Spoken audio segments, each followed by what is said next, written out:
God sees the truth but waits. By Leo Tolstoy.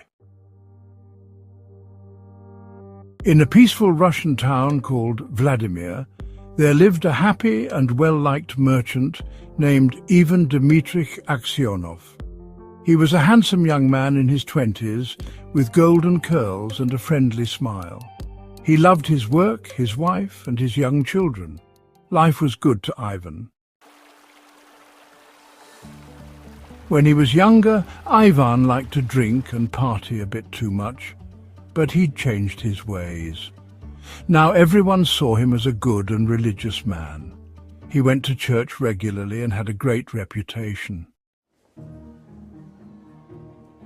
One summer, Ivan planned to go to the Nizhny Fair, a big market where merchants bought and sold goods, but his wife had a scary dream where Ivan came home with grey hair. She didn't want him to go, but Ivan laughed and told her it was just a dream. Ivan, dreams don't mean anything. The next morning, Ivan set off singing and praying as he travelled. After a day of travelling, Ivan met another shopkeeper. They decided to travel together. They stayed at an inn for the night and then went their separate ways in the morning. Ivan continued his journey alone. But not long after, police officers stopped Ivan. They asked him a lot of serious questions and searched his things. Ivan was shocked, as he has done nothing wrong. But soon he got scared when they found a knife with blood on it in his bag. Ivan was confused and afraid. He'd never seen that knife before. The police told him the other shopkeeper, the one he stayed with at the inn, had been murdered, and Ivan was the main suspect.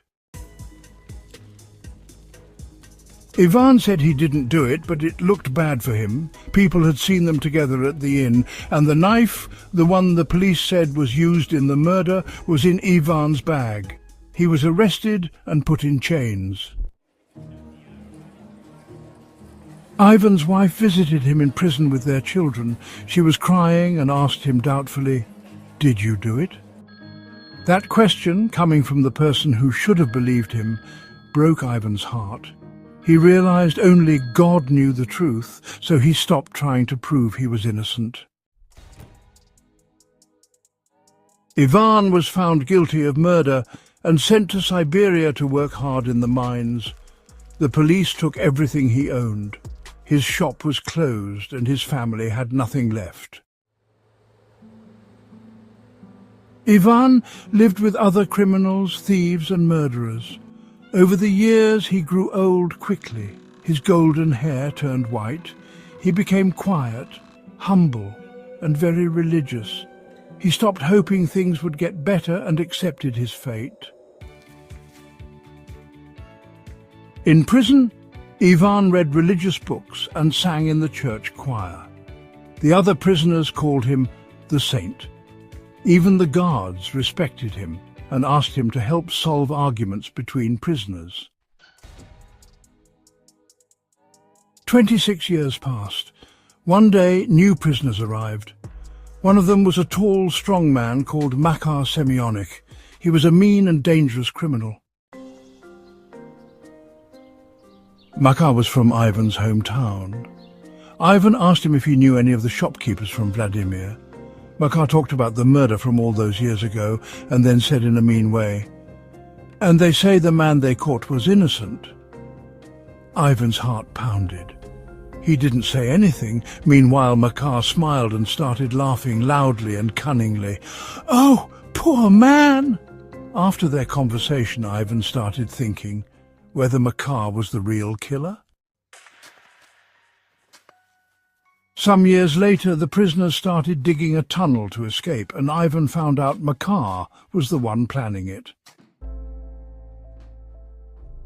If Ivan told the guards about the tunnel, Makar would be punished, maybe even whipped or killed. Ivan didn't know what to do. He'd been in prison for something he didn't do, maybe because of this man. He wanted revenge. But something else, something good inside him, told him to forgive. When the guards asked him about the tunnel, Ivan stayed silent. He didn't tell on Makar. Later that night, Makar came to Ivan crying. Forgive me, he begged. I killed that shopkeeper. I put the knife in your bag.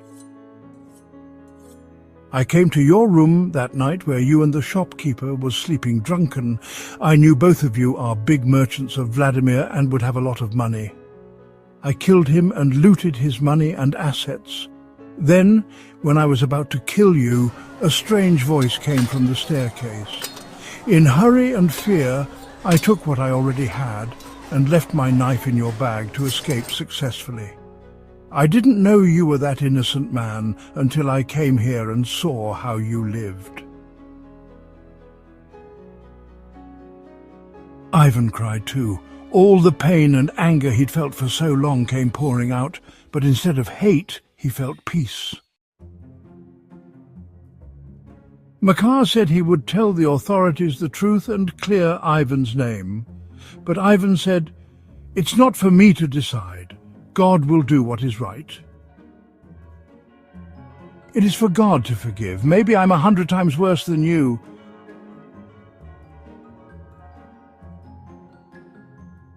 Ivan himself also didn't want to go out of the jail back to his hometown because he was afraid to witness what his family would have gone through all these years.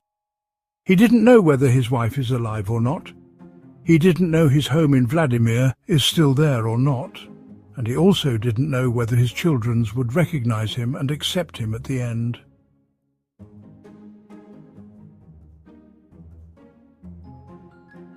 Makar confessed. The authorities looked at Ivan's case again. After so many years, they said he was innocent and could go free. But something amazing happened. Just as they were getting ready to let him go, Ivan Aksionov died peacefully. His heart, which had carried so much sadness and unfairness, finally found rest. His soul, made pure by suffering and forgiveness, was finally free. He no longer desires to return home, for he has found truth, justice and freedom, not in the world, but in his soul.